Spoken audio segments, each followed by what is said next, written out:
United pastor fellowship రాజంపేటనా ఇంతకుముందు వచ్చినప్పుడు అన్న నాకు బాగా గుర్తు అన్న నాకు బాగా గుర్తు. ఇంతకుముందు వచ్చాను నేను.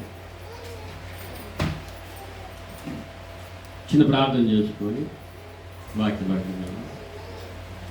ప్రేమ గల మా తండ్రి, పరిశుద్ధుడు అయిన దేవ, జీవాధిపతి అయినటువంటి మా ప్రభువా, మీకు స్తోత్రాలు. ఈ యునైటెడ్ పాస్టర్ ఫెలోషిప్ ద్వారా తండ్రి ఈ దినము మీరు ఏర్పాటు చేసి 6వ కృప అయ్యా పండుగలు, క్రీస్తు కృప పండుగల ద్వారా అయ్యా మరి నాయన దూర ప్రాంతాల నుంచి మమ్మలను ఈ ప్రాంతానికి మీరు తీసుకొచ్చారు. అందుని బట్టి మీకు పొందున్నాం తండ్రి. నిలబడుతున్నట్టు బట్టి నన్ను మీరు జ్ఞాపం చేసుకోండి. మేలుకరమైన మాటలు నీ దాసుని నోట ఉంచండి. మీరే మాట్లాడి మహిమ పొందమని ప్రార్థన చేసింది. ఆ మాటలు నాకును మాకును ప్రయోజనకరంగా మార్చమని యేసు క్రీస్తు నామములోనే అడిగి మేము సమస్తమును పొంది ఉన్నాము తండ్రి. ఆమేన్. హల్లెలూయా. అందరికీ వందనాలు. ముఖ్యంగా నన్ను ప్రేమించి మరి ప్రాంతానికి పిలిచినటువంటి దైవ శాఖల కుటుంబానికి, మరి పరిచర్యకును, ఆశ్రమ గారికి, పిల్లలకు, విశ్వాసులకు, చేరి వచ్చినటువంటి నాతోటి జత పని వారికి ప్రత్యేకమైన వందనాలు తెలియజేస్తున్నాను. ప్రియులారా, దేవుడు మంచివాడండి, మనుషులే మంచోళ్ళు కాదు. ఎందుకని ఆ మాట అంటున్నంటే, నేను ప్రారంభ దినంలో యేసు ప్రభుని ఎరిగిన తర్వాత సేవకు వచ్చిన సందర్భంలో వ్యక్తిని నమ్మాను. నేను నమ్మినటువంటి వ్యక్తి నాకే వెన్నుపోటు పొడిచాడు. చూసారా, కీర్తనలో రాయబడింది 133వ కీర్తన చదువుతుంది. అక్కడ సహోదరులు ఐక్యత అంటున్నాం. బాగా గమనించండి, సహోదరులు ఐక్యత అంటున్నాం, కానీ శారీరకమైన ఐక్యత అవసరం లేదు. ఏ ఐక్యత కావాలంటే ఆత్మలో ఐక్యత కావాలని ప్రభు కోరుకుంటా ఉన్నాడు. అంటే సహోదరులు అంటే ఎవరు? దేవుని ద్వారా, యేసుక్రీస్తు రక్తము ద్వారా కడగబడిన ప్రతి ఒక్కరు కూడా సహోదరుడే. అంటే దేవుని పిల్లలు, ఇంకా చెప్పాలంటే దేవుని కుమారులు, దేవుని కుమార్తెలు అని అర్థం. వాళ్ళు సేవకులైనా సరే, అర్థమవుతుంది, సేవకులు కాకపోయినా సరే, అందరూ కూడా సహోదరులేను. వారి ఐక్యతని కోరుకుంటున్నాడు దేవుడు. ఈ ఐక్యత ఎక్కడుంది అని అంటే ఎక్కడ లేదండి. సంఘాలు చాలా ఉన్నాయి, విస్తరిస్తూ ఉన్నాయి సంఘాలు. అయినా సంఘాలు విస్తరించడం మేలంటారా, లేక పాస్టర్ల యొక్క ఐక్యత విస్తరించాలని కోరుకుంటారా? గమనించండి, సంఘాలు విస్తరించాలని కోరుకుంటారా, లేదు పాస్టర్లు ఫెలోషిప్లు విస్తరించాలని కోరుకుంటారా అని అంటే నాకు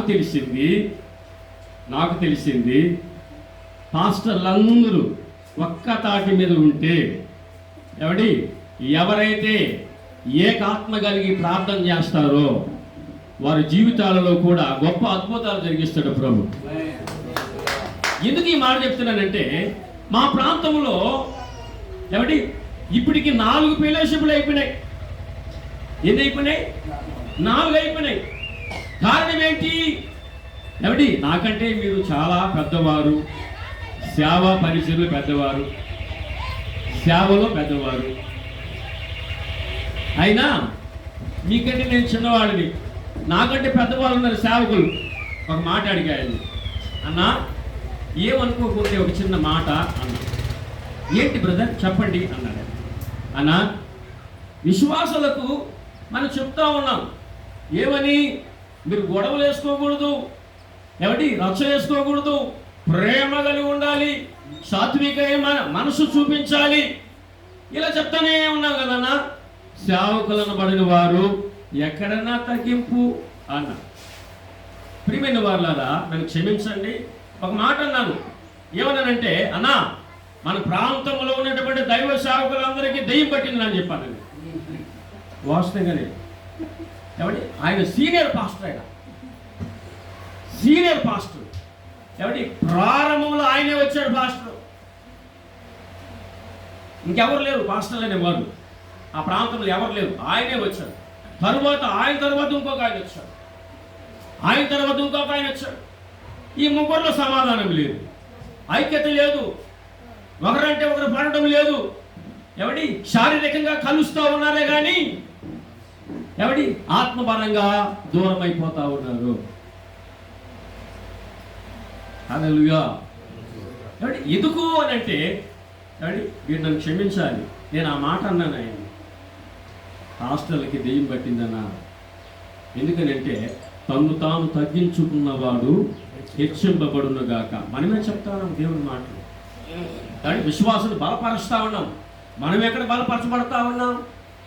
ఎవడి స్థిరమైన మనస్సు మనలో లేకనే సంఘమును ఎలా మనము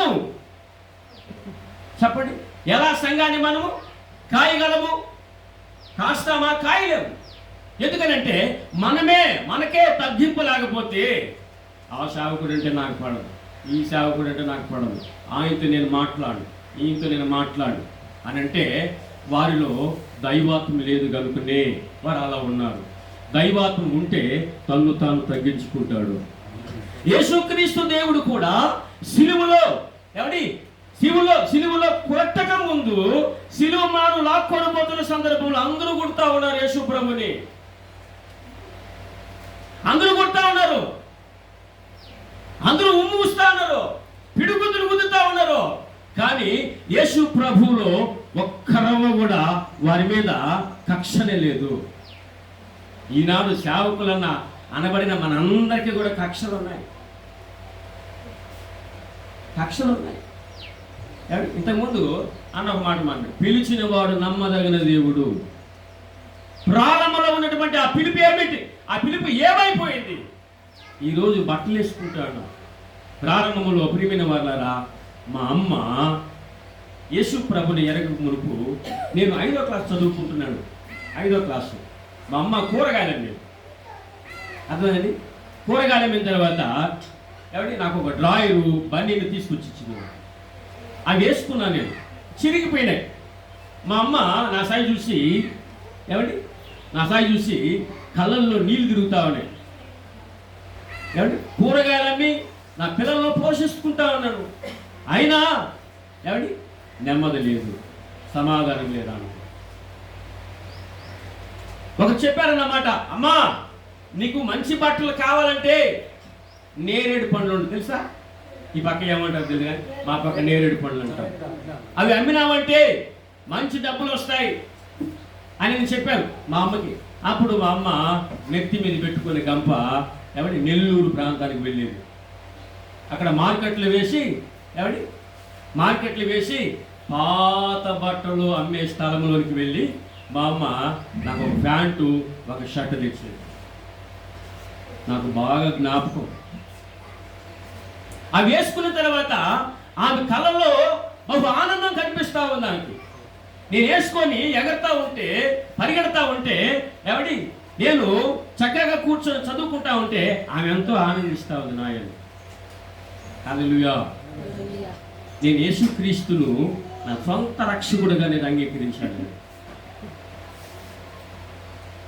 ఎప్పుడైతే నా సొంత రక్షకుడుగా అంగీకరించానో శ్రమ స్టార్ట్ అయినాయి. మా అమ్మ కూడా నన్ను తిరస్కరించింది, నా బంధువులు కూడా తిరస్కరించారు. కానీ కేకరించి ఉమ్మూస్తూ ఉన్నారు. మనకు ఆ దేవుడు కాదురా, ఆ దేవుడు మనకు కాదు, ఆ దేవుడు వేరే వారికి, మనకు కాదు. ఎందుకనంటే 16 సంవత్సరాలు నేను తిరుమలలో గాజుల వ్యాపారం చేసినాను. యేసు ప్రభుని ఎరగొట్టు. ఏటీఎంలో డబ్బులు ఉంటాయో తెలియదు కానీ ఎప్పుడు ఎనీ టైం నేను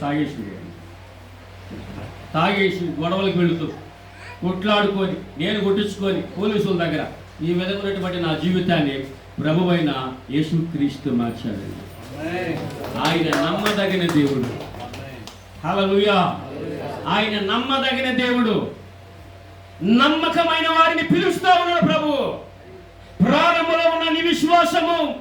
ప్రారంభంలో ఉన్నటువంటి నీ మంట, ప్రారంభంలో ఉన్నటువంటి నీ యొక్క ఏమండి వేడి ఏమైపోయింది? ఈనాడు చల్లబడిపోయింది. బైక్ వచ్చింది, కాళ్ళు నడక తగ్గిపోయింది, సైకిల్ వచ్చింది, ఏమంటే కారు వచ్చింది, మంచి బట్టలు వచ్చినాయి, తగ్గిపోయింది.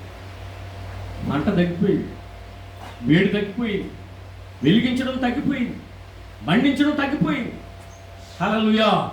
ఏమండి ఆయన నమ్మదగిన వాడు. నీవు నేను నమ్మదగిన వారముగా ఉన్నామా ప్రభు దృష్టిలో? దేవుని వాక్యం సెలవిస్తూ ఉన్నది, నా ప్రియకుమారుడా, నా ప్రియకుమారుడా. ఏమండి మనం ఆయన యందు ఆనందించాలి, మన యందు ప్రభు కూడా ఆనందించాలి. అప్పుడే నమ్మదగిన దేవుడి యందు మనం నమ్మకంగా ఆయన పరిచర్యలో పాలు పంపులు పొందుకొని ముందుకు సాగుతూ. ప్రియమైన వారలారా, సండే వచ్చిందనుకోండి, ఆదివారం వచ్చిందనుకోండి, హాస్టల్ అందరూ కూడా మటన్ చికెన్ తెచ్చుకుంటారు, రాష్ట్రం గారికి ఇస్తారు. ఏమని? అమ్మా బాగా ఫ్రై చేయమ్మా, బాగా టేస్ట్గా ఫ్రై చేయమ్మా, బాగా రుచిగా ఫ్రై చేయమ్మా అని ఇస్తా ఉంటారు. ఎందుకని? ఉప్పు లేకపోతే కోపం వస్తుంది, కారం లేకపోతే కోపం వస్తుంది. ఏమండి ఒకవేళ ఫ్రై లేకుండా గ్రేవీగా చేస్తే కోపం వస్తుంది. హల్లెలూయా. ఏమండి యేసుక్రీస్తు ఆయన పని నిమిత్తం నేను వచ్చారండి. ఆయన పని నిమిత్తం వచ్చిన తర్వాత ఎక్కడ కూడా, క్షమించండి, ఎక్కడ కూడా ఎవరింటికి వెళ్ళినా సరే కాబట్టి అది తక్కువ ఇది తక్కువ అని నేను చెప్పేవాడు కాదు. ఎందుకని? ఇది కాదండి శాశ్వతమైంది. దేవుని మాట ప్రతి వ్యక్తిని, ప్రతి మనిషిని బ్రతికిస్తుంది. అది కావాలి, ఆ మాట కావాలి. ఆ మాట యందు మనం లక్ష్యం ఉంచగలిగితే ఇక్కడ ఈ దేహాన్ని వదిలిన తర్వాత ఆత్మ తాను దయచేసిన వాని ఎద్దుకు వెళ్ళిపోతుంది. ఇది కోరుకుంటున్నాడు ప్రభు. హల్లెలూయా. ఇది కోరుకుంటున్నాడు ప్రభువు. నువ్వు కారులో తిరిగావా, బండ్లో తిరిగావా, అది కోరుకోలేదు ప్రభు. ఎంతమందిని నేను నిన్ను రగిలించాను, నువ్వు ఎంతమందిని రగించగలుగుతా ఉన్నావు? నేను నిన్ను మండించాను, ఎంతమంది నువ్వు మండించగలుగుతా ఉన్నావు? ప్రభు. ఒకసారి నాకు ఒక పాస్టర్ గారు, ఆయన కరోనా వచ్చింది.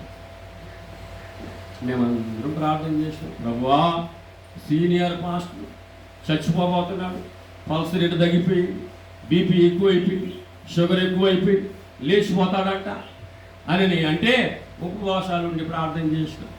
ఆయన కోసం కడుపు మార్చుకొని 3 దినాలండి ఉపవాసము కలిగి ప్రార్థన చేసిన దేవుడు ఆయన్ని బ్రతికించాడండి. బ్రతికించిన తర్వాత నాకు ఫోన్ చేశాడు, బ్రదర్ అన్నాడు. అయ్యా రండి బ్రదర్, మీతో మాట్లాడాలి అన్నా. చెప్పాను, ఏం మాట్లాడాలి? బ్రదర్ నా కోసం మీరు ప్రార్థన చేశారు, నేను బ్రతికాను, నా బిడ్డలను, నా భార్యను, సంఘాన్ని చూడడానికి దేవుడు కృపనిచ్చాడు. మంచిది, వెరీ గుడ్, చాలా సంతోషం అన్నా అంటూ ఒక మాట చెప్పాడు. ఏం మాట అనంటే, బ్రదర్ మెడిసిన్ ఉంది, దీన్ని 10,000 కొనుక్కో, 20,000 అమ్ముకో, 10,000 సేవకు వస్తుంది నీ కదా, 10,000 సేవకు వస్తుంది కదా అన్నాడు నాకు. సరే నేనేమనుకున్నానంటే, పెద్దోడు కదా, ఏమండి పెద్ద తరహాలో ఉన్నాడు కదా, అనుభవాలు నేర్పిస్తాడేమో, అనుభవాలు చెప్తాడేమో, ఆయన పడినటువంటి కష్టాలు నష్టాలు సేవా విధి విధానాలు మాకు నేర్పిస్తాడేమో అని ఆతృతగా వెళ్ళే నేను. ఆడపోయిన తర్వాత 10,000 పెట్టినామంటే 20,000 లాభం వస్తుంది నీకు అన్నాడు. అబ్బా అన్నా ప్రార్థన చేయనా, నేను బయలుదేరుతాను. ఏంటి చెప్పవా అన్నా? ఇంటికి పోయి నేను ప్రార్థన చేసుకొని చెప్తానన్నా అన్నాడు. ఇంటికి వచ్చేసాడు. 2వ రోజు ఫోన్ చేశాడు, నేను ఎత్తల. 3వ రోజు చేశాడు, ఎత్తల. 4వ రోజు చేశాడు, ఎత్తల. 5వ రోజు వాయిస్ మెసేజ్ పెట్టాడు. ఏంటి పెద్దలనే గౌరవం లేదా, మర్యాద లేదా, ఏంటి జవాబు చెప్పలేదు ఏంటి అన్నాడు ఆయన. నేను రిప్లై ఇచ్చా, మెసేజ్ పెట్టాను నేను కూడా. అన్నా, శ్రీకాళహస్తి పట్టణంలో అనేక ఆత్మలు నశించిపోతున్నాయి, చీకటిలో ఉన్నాయి. అందుకే దేవుడు నిన్ను వెలిగించి దీపపు స్తంభం మీద నిన్ను ప్రకాశింపబడడానికి పెట్టాడన్నా అన్నా నేను. తరువాత నువ్వు గుడ్డిగా మండుతా ఉంటే ఎట్లనా, అగ్ని ఆరదు పురుగు సావదన్నా అనేసి, ఇదిగో నేను ఒక అన్యుడిని, ఎవడి యేసు ప్రభు అంటే పడదు నాకు, అమాంతంగా కొట్టేవాడిని, ఎవడి అనేక విధాలుగా తిట్టేవాడిని. అయినను నా బ్రతుకుని వెలిగించిన దేవుడు బియ్యని కండ్రికి ప్రాంతంలో దీపపు స్తంభం మీద వెలిగించాడన్న నన్ను. మళ్ళీ నేను చీకట్లోకి రానన్నా అని చెప్పి వాయిస్ మెసేజ్ పెట్టా. 6 రోజు వచ్చి ఎక్కడ కనిపించిన వందనాలంటే వందనాలు చెప్పడు. ఎందుకు? నేను యేసుక్రీస్తునందు ఉన్నాను అంటే దానికి అర్థం తగ్గించబడతా ఉన్నాను. కొట్టాడా? దేవునికి స్తోత్రం. ఎవడి మూసాడా? దేవునికి స్తోత్రం అని నేను తగ్గించుకొని వందనాలన్నా అనంటే ఇక్కడ తిప్పుకుంటాడు. అలాగే ఇక్కడ తిప్పుకుంటాడు. ఇక్కడ తిప్పుకున్నప్పుడు ఈ పక్క వందనాలన్నా, ఈ పక్క వందనాలన్నా గమ్మని ఆ దెబ్బతో కూడా నాతో మాట్లాడాలి. ఎందుకు ఈ మాట చెప్తున్నానంటే, ప్రియమైన వాళ్ళారా, నేను ఒక అన్యుడినండి. యేసుక్రీస్తుని తెలియని వ్యక్తిని, 16 సంవత్సరాల గాజుల వ్యాపారం చేసే వ్యక్తిని, తాగుతూ తందనాలాడుతూ ఏమండి నాకు విచ్చలవిడిగా తిరిగానండి నేను. అలాంటి జీవితాన్ని దేవుడు నన్ను, చీకటిలో ఉన్న నన్ను వెలుగులోనికి నడిపించాడు. వెలుగు సంబంధంగా చేసి దీపపు స్తంభం మీద పెట్టి అనేకులు నశించిపోతున్న వారికి ఈ వెలుగును ప్రకాశింపబడడానికి దేవుడు నన్ను ఎన్నుకుంటే మళ్ళీ చీకటిలోకి పెంచుతాడండి.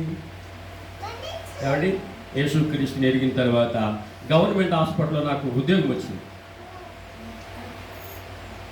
శ్రీకాళహస్తి గవర్నమెంట్ హాస్పిటల్లో నాకు ఉద్యోగం వచ్చింది. ఏంటో తెలుసా?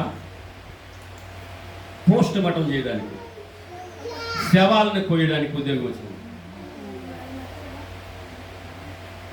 ఏమండి, ఒక్కొక్క శవం ఒక్కొక్క వింతగా ఉంటుంది.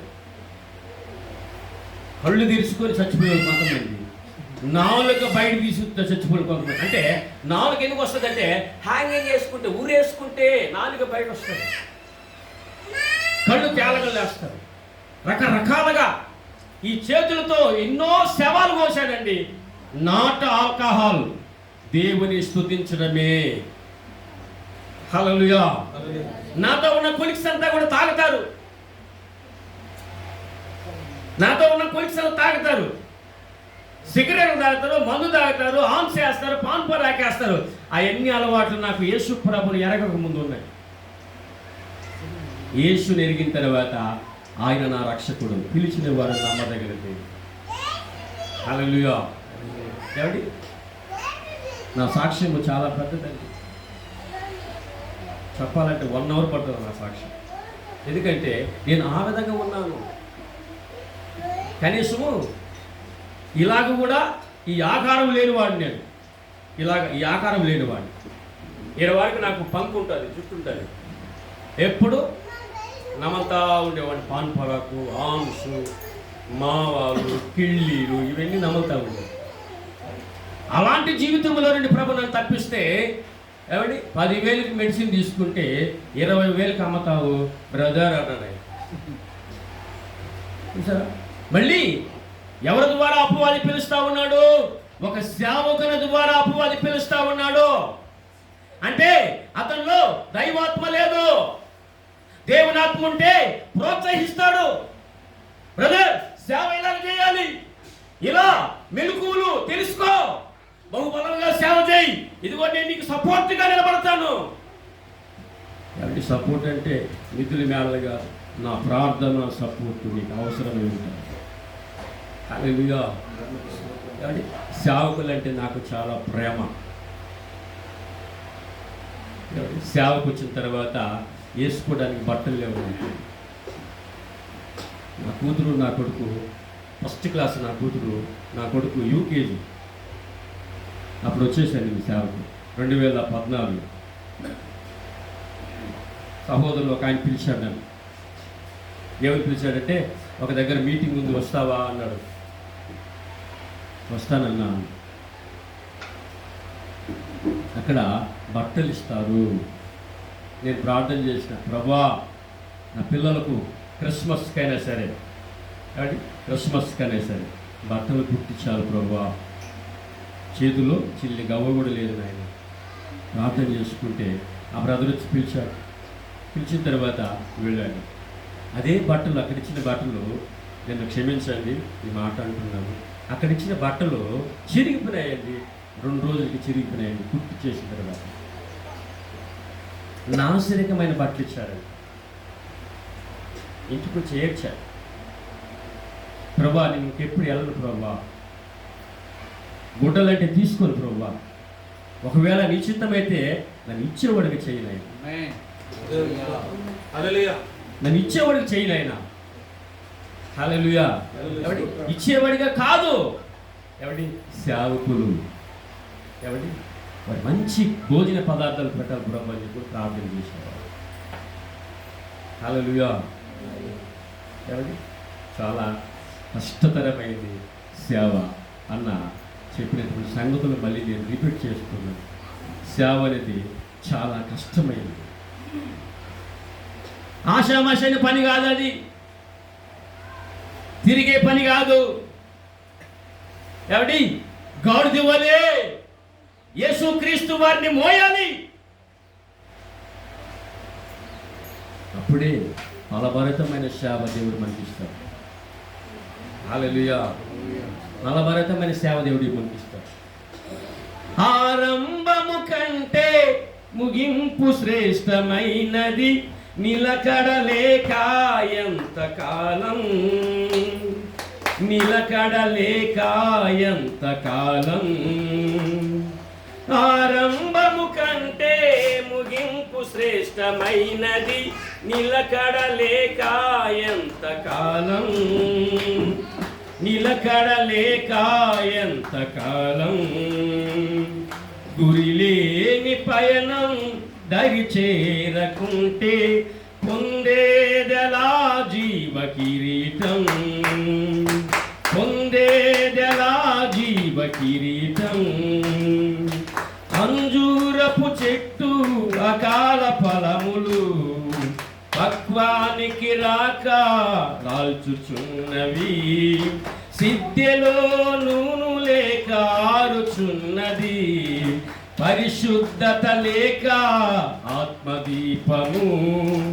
ఆరంభము కంటే ముగింపు శ్రేష్టమైనది, ఆరంభము కంటే ముగింపు శ్రేష్టమైనది, నిలకడలేక ఎంతకాలం, నిలకడలేక ఎంతకాలం. హల్లెలూయా. అంటే మనిషికి నిలకడ లేకపోతే వేస్ట్ అండి. ఒకసారి నేను సేవ భారమయ్యి, కుటుంబ భారమయ్యి, నేను ఒక ఆలోచన వచ్చింది, నా సొంత ఆలోచన. ఏంటనంటే, తినడానికి తిండి లేక, వేసుకోవడానికి బట్టలు లేక ఉన్నటువంటి పరిస్థితుల్లో, ప్రభువా ఎక్కడైనా సరే నాకు తగినటువంటి క్వాలిఫికేషన్కి ఉద్యోగం వస్తుందేమో అని ఆలోచన చేశాడు.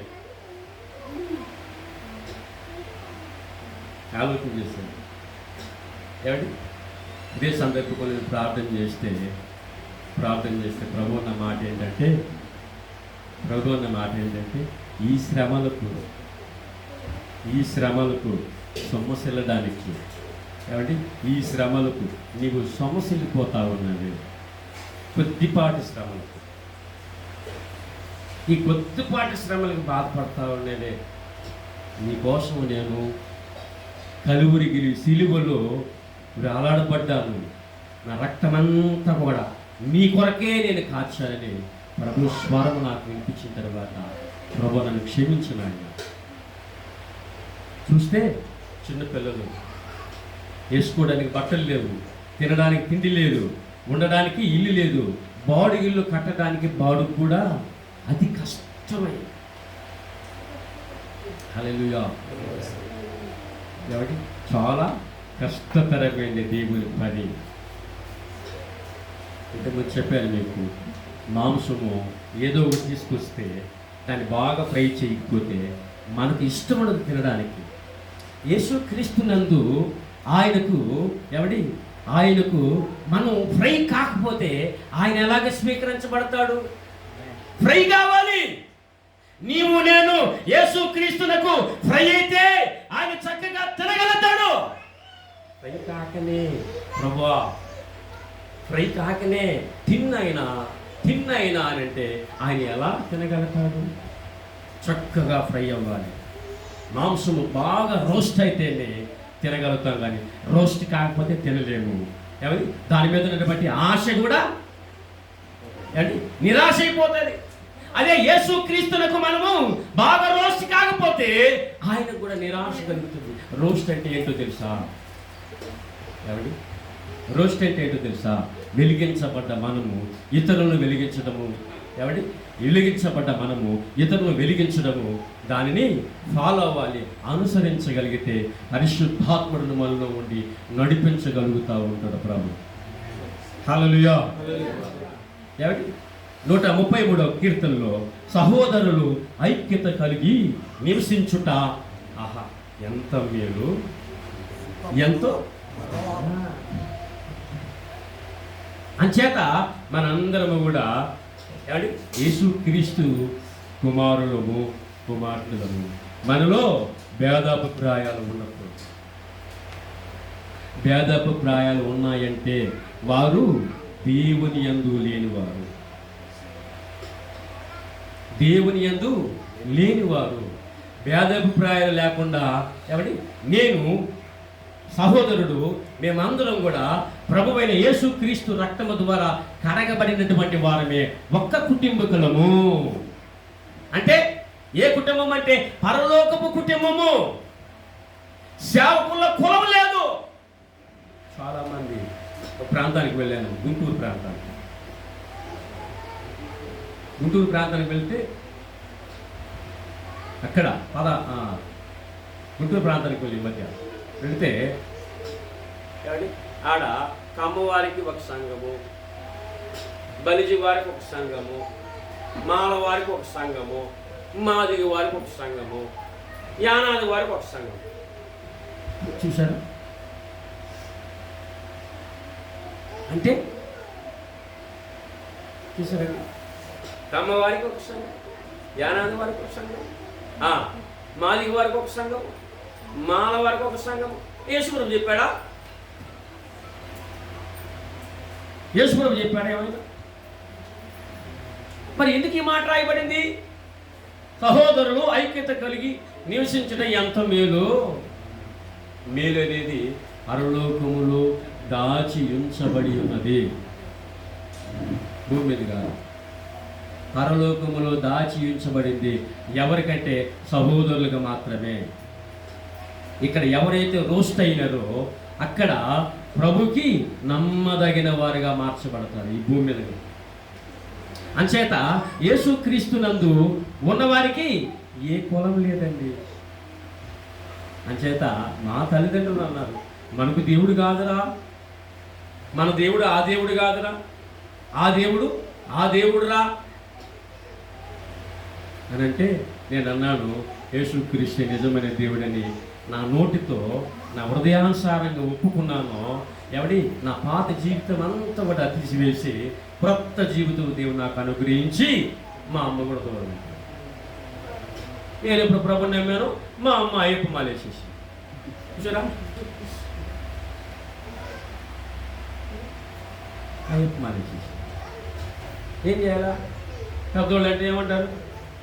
మీ దేవుడు చెప్పింది ఇదేనా? తల్లిని గౌరవించొద్దని తల్లి మాట వినకూడదు చెప్పారా అని అడుగుతారు. మీకు ఈ సందర్భం వచ్చిందో లేదో నాకైతే నాకు వచ్చింది. నేను నా భార్యతో చెప్పాను, మనం ఒకరికి చెప్తా ఉన్నాం ఇట్లా అట్లా ఉండాలని, మనకే ఈ విధంగా జరిగింది. దేవునికి స్తోత్రం కలుగును గాక. దేవుడు ఆమె హృదయాన్ని తాకును గాక, మారు మనసు ప్రభువు ఇచ్చును గాక అని ప్రార్థన చేసినాము. శబరిమలకి పోయింది, వచ్చింది. తర్వాత ఏం చేసిందంటే చర్చికి వెళ్ళడం ప్రారంభించింది. బాప్తిస్మం తీసుకుంది, ప్రభు బిడ్డగా మార్చాడు. హల్లెలూయా.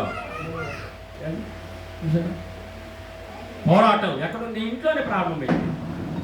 నాకు పోరాటం ఎక్కడ ప్రారంభమైంది? ఇంట్లోనే ప్రారంభమైంది.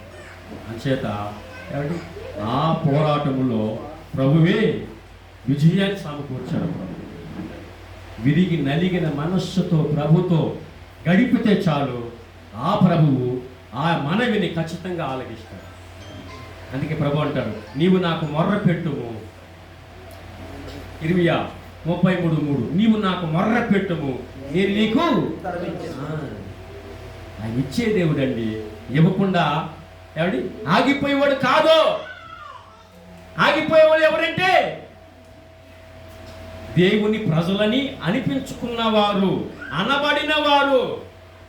దేవుని ప్రజలు కాదు, దేవుని ప్రజలను అనిపించుకున్నవారు, అనబడిన వారు. వారి జీవితంలో గొప్ప మేలులు ప్రభు జరిగించింది. ప్రియమైన వారులారా, ఎక్కడ వారమో ఏ పాటి వారమో ఆయనను క్రీస్తు రక్తము ద్వారా మనందరము కడగబడినటువంటి సహోదరులుగా ప్రభు ఏర్పాటు చేసుకున్నాడు ప్రభు. హల్లెలూయా. నేను బైబిల్ ఒక మాట చెప్పి ముందుకెళ్తాను.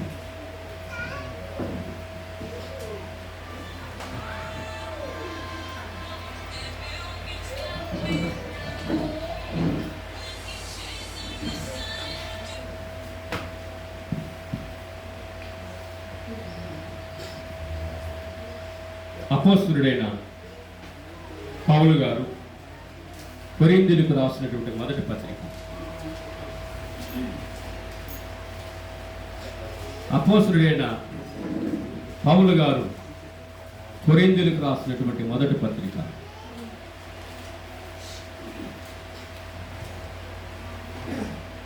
మొదటి అధ్యాయం 9-10 వచనాలు. మన ప్రభువైన యేసుక్రీస్తు అను తన కుమారుని సహవాసమునకు మిమ్మల్ని పిలిచిన దేవుడు ఏ సహవాసానికి? యేసుక్రీస్తు యొక్క సహవాసానికి. అంటే ఐక్యత కలిగి ఆయన రక్తము ద్వారా కడగబడి మనందరము ప్రభు కృపలో ఐక్యత కలిగి నివసించడానికి పిలుస్తూ ఉన్నాడు ప్రభువైన యేసుక్రీస్తు. ఎలా నమ్మకత్వాన్ని వెల్లడపరచాలి, ఎలా నమ్మకత్వాన్ని వ్యక్తపరచాలి ప్రభుకు అనేది ఆయన చూస్తూ ఉన్నాడు. ఎవరన్నా చూస్తున్నారా? ఒకరినొకరును వేరే వేరే ప్రాంతాల్లో ఉంటే చూడలేము. చూడగలుగుతామా అంటే చూడలేము. అయితే ఈయన చూచుచున్న దేవుడు. ఆయన ప్రభువైన యేసుక్రీస్తు దేవుడు చూచుచూ ఉన్నాడు. ఆయన చూడకుండా ఉండేవాడు కాదు, ఆయన నిద్రపోయేవాడు కాదు, ఆయన అలసట వచ్చి పడుకునేవాడు కాదు. ఏమండి, మనం 2 వారాలు 2 గ్రామాలు తిరిగాను అనుకోండి, ఏమొస్తుంది? అలసట వస్తాయి, కాళ్ళు నొప్పులు వస్తాయి, తర్వాత జ్వరమో ఒళ్ళు నొప్పులో ఏదో ఒకటి వస్తాయి. ఇవన్నీ రాకుండా ఉండాలంటే ఏం చేయాలి? ఆయన సహవాసమునకు పిలిచిన వారికి అలసట ఉండదు. నేను నిన్నటి నుంచి ఈ రోజు వరకు నేను పడుకోలే. మా వాళ్ళు అడిగారు, 10 నిమిషాలు కూడా పడుకోలేదు నువ్వు అని అన్నారు. 10 నిమిషాలు కూడా పడుకోలేదే? ట్రైన్లో వస్తే వీళ్ళందరూ కూడా పడుకున్నారు. మా వాళ్ళు ఇక్కడ ఉన్నారు, నువ్వు పడుకోలేదు ఏంటి అని అడుగుతాను. ప్రభువునందు మన ప్రయాసము వ్యర్థము కాదు. అది మనకు. ఆదివారం ప్రార్థన, ఆదివారం సాయంత్రము కుటుంబ ప్రార్థన, ఇవన్నీ చూసుకుని ఇంటికాడికి వచ్చేళ్ళకి ఎంత అయింది? ఏ టైము? 11, 11:30 అయింది. 11, 11:30 అయింది రాత్రి. నేను పడుకోలే. నేను ఏమండి పడుకోలేదు అంటే నిద్రపోలేదు, అటు పడుకున్నాను కానీ నిద్రపోలేదు, మెలుపుగానే ఉన్నాను. 12 గంటలకు లేచాను. 12 గంటలకు లేచి నా పనులు నేనే చేసుకుంటాను. మా పాస్టర్కి కూడా చెప్పాను. నేను వీలుగా పెట్టుకొని, నేను పూసుకొని, నేను రెడీ సహోదరుని రెడీ చేయించి, తర్వాత మా విశ్వాసానికి ఫోన్ చేసి, నేను నిద్రపోను, వాళ్ళని కూడా నిద్రపోలేదు. నిజంగా వాస్తవంగా చెప్తాను. నేను నిద్రపోను, వాళ్ళు కూడా నిద్రపోలేదు. నేను ఫోన్ చేశాను అనుకోండి, ఫోన్ ఎత్తరు. ఫోన్ చేస్తే ఫోన్ ఎత్తరు. ఫోన్ ఎత్తే ఎక్కడ ఉండవు అని అడుగుతావు. అందుకని నేను ఆడబెట్టేసినాను, ఏడబెట్టేసినాను, సైలెంట్గా పడింది, ఆడపడింది, ఏడపడింది అని చెప్తా ఉంటాను. సాగు ఆయన చూస్తున్నారు. దేవుడు హల్లెలూయా. అంటే యేసు ప్రభు అంటే నాకు పిచ్చండి. నాకు యేసు ప్రభు అంటే పిచ్చి. యేసు ప్రభు పిచ్చోండి నేను. ఏమండి నిద్ర కాదు ఇంపార్టెంట్, ఆహారం కాదు ఇంపార్టెంట్. ఎక్కడ కూడా దానికి ప్రథమ స్థానం ఇవ్వను నేను, ఇవ్వనండి నేను. ఎందుకు? నమ్మదగిన దేవుడు ఆయన నన్ను పిలిచాడు. దీనికోసం పిలవలేదు. ఎవడి దీనికోసం పిలవలేదు. ఎవడి దేనికోసం పిలిచాడంటే, నా జీవితాన్ని రగిలించినటువంటి యేసుక్రీస్తు నశించిపోతున్న వారిని రగిలించడానికి ఏర్పాటు చేసుకున్నాడు ప్రభు. అదేనండి సేవకుని యొక్క లక్షణము. హల్లెలూయా. మీరు ఈ ప్రాంతంలో ఎలా చేస్తారో నాకైతే తెలియదు. మా ప్రాంతంలో చాలా అలజడి, చాలా అలజడి. మా ప్రాంతంలో చాలా అలజడి. ప్రార్థన చేస్తుంటే బాక్స్ ఇంతంత బాక్సులు పెట్టేసి సినిమా పాటలు పెట్టేస్తారు. సినిమా పాటలు పెట్టేస్తారు. చూసాము సాధారణుడు ఎలా ప్రేరణ కలుగు చేస్తా ఉన్నాడు. నాకు చిరంజీవి సినిమా అంటే చాలా పిచ్చి. ఆయన పాటలనే పిచ్చి. ఆ పాటలే పెడతాడు. చూసారా? చూసారా తమాష కదా? ఆ పాటలే పాడతాడు, ఆ పాటలే పెడతాడు. రవ్వా ఏంది నాయనా? యేసు నామములో ఏమండి ఆ సౌండ్ తగ్గించబడుగా కన్నప్పుడు వెంటనే కరెంటు పోయేదో, లేకపోతే ఆగిపోయేదో, లేకపోతే ఓళ్ళు గొడవలు వేసుకునేదో. ఎందుక? నాకు ఈ పాట అంటే ఇష్టము, నాకు ఈ పాట అంటే ఇష్టం. వాళ్ళు గొడవలు వేసుకుని కొట్టుకుంటారు. హల్లెలూయా. ఆయన నమ్మదగినవాడు. ఎంత చక్కగా రాస్తూ ఉన్నాడండి పౌలు గారు కొరింథీ సంఘానికి. ఎంత చక్కగా రాస్తాడు. ఆయన సహవాసానికి పిలిచిన వారు, కుమారుని సహవాసానికి పిలిచిన వారు ఎవడి ఆయనకు నమ్మకస్తులుగా ఉండడానికే. నమ్మదగిన దేవుడు మన యందు ఆయన ఆనందించాలని ప్రభు కోరుకుంటా ఉన్నాడు. యేసు ప్రభుని ఎరిగిన తర్వాత మా బంధువులు ఎవరు నా దగ్గరకు రావు.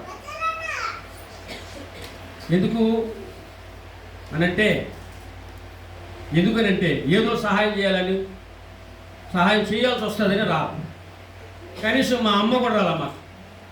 ఏమైనా ఎందుకు నమ్ముకున్నావరా యేసు ప్రభువుని, మనకు పడదని చెప్పినాను కదా అని ఏమండి ఆమె అడగతాదేమో అని కూడా నేను అనుకుంటే నా దగ్గర కూడా వచ్చింది. బాయ్ బాయ్, యేసును నమ్మినావు బాయ్. మా బంధువులు కూడా బాయ్ బాయ్. అందుకని నేను కూడా బాయ్. ఎందుకు బాయ్ బాయ్?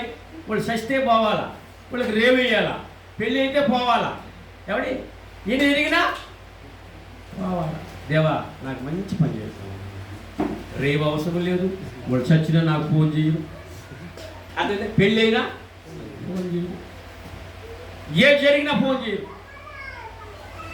మాట్లాడితే జాతరలకు ఫోన్ చేస్తారు, రారా జాతర. ఇవన్నీ ఏమి లేదు కదా. ప్రభువా థ్యాంక్ యూ, నీకు కృతజ్ఞుడు, మంచి పని చేసిన ప్రభు అని చెప్పి ప్రభుకి కృతజ్ఞత ఆస్తుతో చెప్తాను. హల్లెలూయా. ఎందుకనంటే నేను ఆయన యందు విశ్వాసముగా బ్రతుకు ప్రారంభించా. నేను నా ప్రారంభము నా తుది శ్వాస విడిచేంత వరకు ఇదే పోరాటమే తప్ప బంది ప్రీతి నాకు అవసరం లేదు నాయన. హల్లెలూయా. బంది ప్రీతి నాకు అస్సలు ఇష్టం ఉండదు. మీలాంటి సేవకులతో గడపతానే తప్ప బంధువులతో అస్సలు కలవను. మా అన్న భార్య చనిపోయింది, ఆదివారం పూట ఫోన్ చేశాడు నాకు. అరే మీ వదిన చనిపోయిందిరా, ఏంటి పరిస్థితి? పోస్ట్ మార్టానికి వెళ్ళిందిరా, మార్చిలోకి వెళ్ళింది, ఏంటి పరిస్థితి? అదే రారా నువ్వు అన్నాడు. నేను రాను. ఎందుకు రాను అన్నానంటే, నా కొరకు యేసు ప్రభు ప్రాణం పెట్టాడు, నువ్వు నన్ను పాపము నుండి తప్పించగలవా, శాపము నుండి తప్పించగలవా? నా ప్రభువు పాపము, శాపము, దోషము నుండి తప్పించి ఆయన పరిశుద్ధమైన రక్తము కార్చి నన్ను పవిత్రపరిచినటువంటి ఆయన విడిచి, అది కూడా ఆదివారం పూటే ఫోన్ చేయడు. చెప్పు నా సహాయం చేయాలా? నువ్వు అన్న రాకపోతే ఎస్ఐ కానీ ఫోన్ చేయరా అన్నాడు. వెంటనే ఎస్ఐ ఫోన్ చేశాను. ఏమండి మీ వాళ్ళ? అవును సార్. త్వరగా పోస్ట్ మార్టం కాకుండా బాడీని పోస్ట్ మార్టం చేసినట్లు పంపించండి అన్నాడు. అలాగేనండి మీరు చెప్పినట్టు చేస్తాను. ఒక ఎస్ఐ ఏంటి ఆ మాట వినేది సరే. హల్లెలూయా. ఎస్ఐ నా మాట వినాలా. నేను మార్చిలోకి వెళ్తే పోస్ట్ మార్టం చేస్తామంటే లివర్ ఎలాగుంది, కిడ్నీలు ఎలాగున్నాయి, ఏమండి మెదడు ఎలాగుంది, గుండెకాయ ఎలాగుంది, ఊపిరితిత్తులు ఎలా ఉన్నాయి, నేను చెప్తే నేను రాసుకోవాలి. ఆయన మాస్క్ వేసేస్తాడు, 4-5 మాస్కులు తగిలిచ్చేస్తాడు. నా కొలిక్స్ కూడా 2-3 మాస్కులు వేసుకునేసి దాని మీద కట్షిప్ వేసి ఉంటారు. నేనైతే ఏ కట్షిప్ కానీ ఏ మాస్క్ కానీ వేసేవని కాదు. నేను నా హృదయంలో నా ప్రభుని స్తుతిస్తూనే ఉంటాను. తలకాయ కొడతా ఉన్నా కూడా స్తుతిస్తూ ఉంటాను. ఏమంటే కడుపు చీలుస్తా ఉన్నా స్తుతిస్తాను, కిడ్నీ తీస్తా ఉన్నా దేవుని స్తుతిస్తాను, లివర్ చూస్తున్నా దేవుని స్తుతిస్తాను, ఏమంటే గుండెకాయ చూస్తాను దేవుని స్తుతిస్తూ ఉంటాను, ఏమంటే ఊపిరితిత్తులు చూస్తా ఉన్నా దేవుని స్తుతిస్తాను. ఏమంటే పావురు మూలుగుతూ ఉంటారు కదా, అలాగ ప్రభుని స్తుతిస్తూనే ఉంటాను. ఇంకో మాట చెప్పనా, ఇవన్నీ కూడా ల్యాబ్కి పంపించాలి. లివర్ కట్ చేసి ఒక బాటిల్ వేయాలి, కిడ్నీ కట్ చేసి ఒక బాటిల్ వేయాలి, ఏమండి లంగ్స్ కట్ చేసి ఒక బాటిల్ ఇవ్వాలి, ఆ తర్వాత బ్లడ్ ఒక దాంట్లో పోయాలి, అన్నీ ప్యాక్ చేసి అక్కడ పెట్టాలి. నేను ఇంటికి పోయిన తర్వాత స్నానం చేసుకుని భోజనం చేస్తా ఆలోచిస్తాను. నిజమండి, భోజనం చేస్తే నేను ఆలోచన చేస్తాను. నా భాష ఉంటుంది, ఏమిటి ఆలోచన చేస్తున్నాను, కిడ్నీ కోసినానా లేదా, లివర్ కోసినాను లేదా, గుండెకాయ కోసినాను లేదా, స్మాల్ ఇంట్రెస్ట్ని కోసినాను లేదా, యూరిన్ బ్లాడర్ చూశాను లేదా, ఏమండి బ్రెయిన్ ఓపెన్ చేశాను లేదా, బ్రెయిన్ లిక్విడ్ అయిందా, బ్రెయిన్ కండిషన్లో ఉందా, నాన్ కండిషన్లో ఉందా, అది ఆలోచిస్తున్నానంటే ఆమెకు వాంతి వస్తుంది, ఆమెకు వాంతి వస్తూ ఉంటుంది, నాకు నా పక్షాన ప్రభు. హల్లెలూయా. కానీ ఉద్యోగం మానేసి దేవుని సేవ పరిపూర్ణంగా చేయాలని 2014 సంవత్సరంలో నా భార్యతో అన్నాను, నేను నా దేవుడు పిలుస్తా ఉన్నాడు, ఏం చేయమంటావనంటే ఉద్యోగానికి రాజీనామా చేసి దేవుని సేవ చేద్దాం వచ్చేయి. ఇంకెవరంటే ఏమంటారు, ఓ పిల్లల పరిస్థితి ఏంటి, చిన్న బిడ్డల వాళ్ళు ఆహారం లేని పరిస్థితి, ఇబ్బంది పడతావేమో, సేవ బహు భారమైంది, కష్టాలు ఎదుర్కొంటాం అని ఇంకెవరన్నా అంటారేమో. కానీ నా భార్య అయితే ఆయన సేవ చేయడం మనకు ధన్యం. నా భార్య చెప్పడంతో అండి వెంటనే ఆర్ఎంఓకి మన తర్వాత వచ్చి సూపరింటెండెంట్కి వీళ్ళందరికీ నేను ఏమండి పోయి రిజైన్ చేసి వచ్చేసి వాళ్ళు అంటారు, నీకేమైనా పిచ్చి పట్టిందిరా నాకు. అవును సార్, యేసై అంటే పిచ్చి సార్ నాకు, యేసు ప్రభు అంటే పిచ్చి సార్ నాకు, అందుకే ఈ ఉద్యోగాన్ని మానేసి నేను నా ప్రభు పని చేయాలని అనుకున్నాను. చిన్నపిల్లలరా ఆలోచన చేయి, చిన్నపిల్లలు ఆలోచన చేయి. నీకు సొంత ఇల్లు లేదు, సొంత గృహం లేదు, నాన్నవారు ఎవరు లేరు, ఈ ఉద్యోగం ఒకటే నీకు ఆధారం అని చెప్పి అన్నప్పుడు నా యేసయ్యే ఆధారం. ఆయన పిలిచిన వాడు నమ్మదగినది. హల్లెలూయా. అంటే మా అమ్మ నేరేడు పండ్లకి ఆమెకి నచ్చినటువంటి బట్టలు తీసుకొచ్చి నాకేస్తే ఏమంటే నా తల్లి ఆనందము అంతా ఇంత కాదండి. భౌతికంగానే ఆమె అలాగా ఆనందిస్తే నిన్ను నన్ను పెంచినటువంటి పోషిస్తున్నటువంటి ఆ రక్తం చేత కడగబడినటువంటి మనందరం ఎడల ప్రభు ఎంతగా ఆనందిస్తాడో ఒకసారి ఆలోచిద్దాం. సేవ భారమైంది, అందులో ఉన్న ఆశీర్వాదము దాచి ఉంచబడి ఉన్నది. హల్లెలూయా. ఏమండి అన్న చెప్పినట్టు పౌలు గారు ఏమండి పరిగి పందెములో బహుమానం కొరకు ఓపికతో పరిగెడతావు. ఆయన నమ్మదగినదో. ఇంకో మాట చదువుతాం.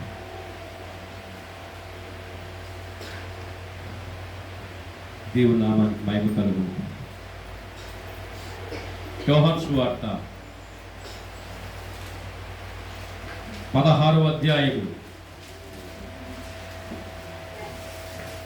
33వ వచనం.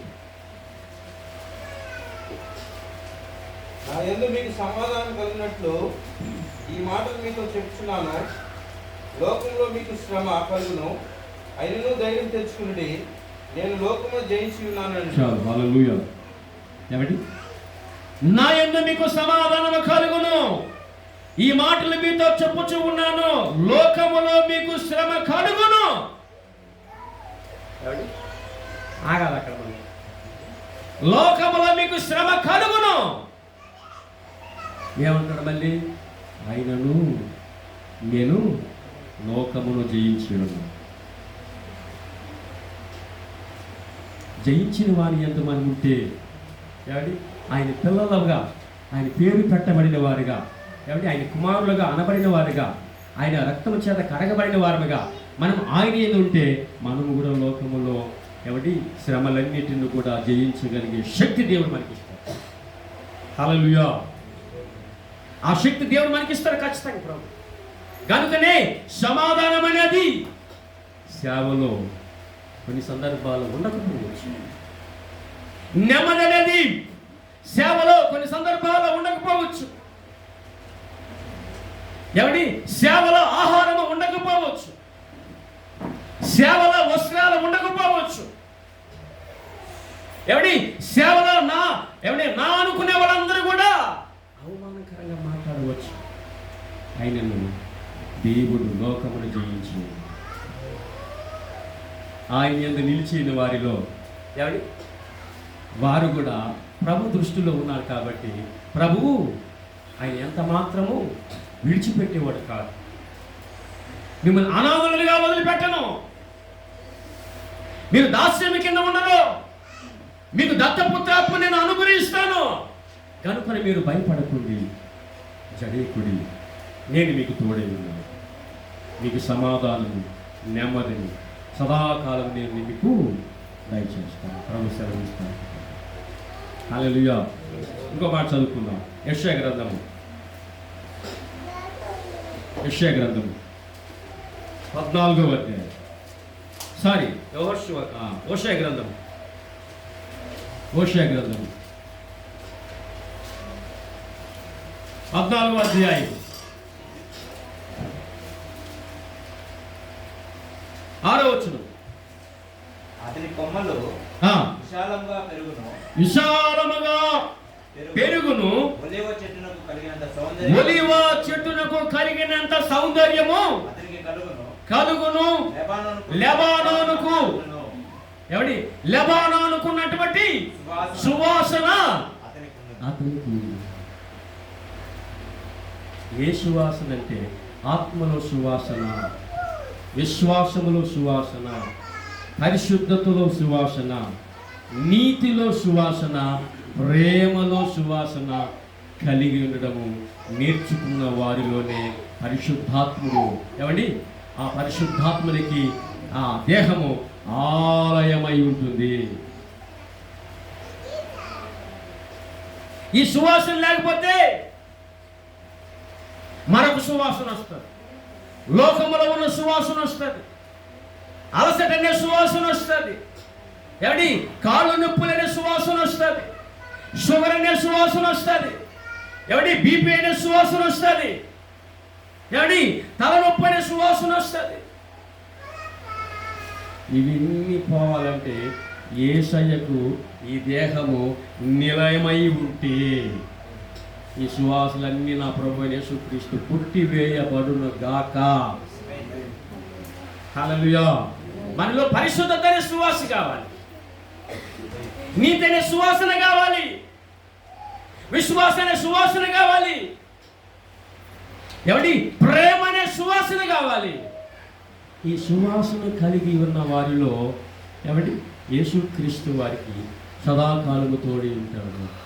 సదాకాలం అంటే ప్రాణం ఇడిచేంత వరకు నిన్ను విడవను ఎడబాయను, నేనే నిన్ను ఏమండి స్వస్థపరచు యెహోవాని నేనే, నిన్ను బాగు చేయమని నేనే, అందుకే అన్యజనులలో నుండి నేను నిన్ను ప్రత్యేకపరిచానన్నాడు ప్రభు. ఒక ప్రత్యేకంగా ఉన్నామా? మన మాటల్లో ప్రత్యేకత ఉందా?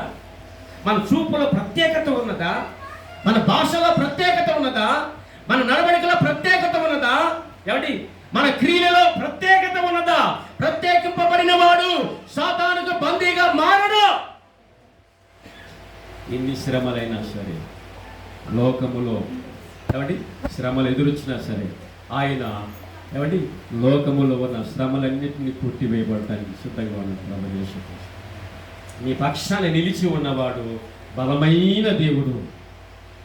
ఏమండి నువ్వు ఉంటాను అనుకుంటున్నావు, కానీ నీతో నీతో నీతో నీతో ఉంటాడు ప్రభు. ఎక్కడికి వెళ్ళినా సరే పరిశుద్ధులతోనే దేవుడు ఉంటాడు, కానీ ఏమండి నటించే వారితో ప్రభు ఉండదు. నటించే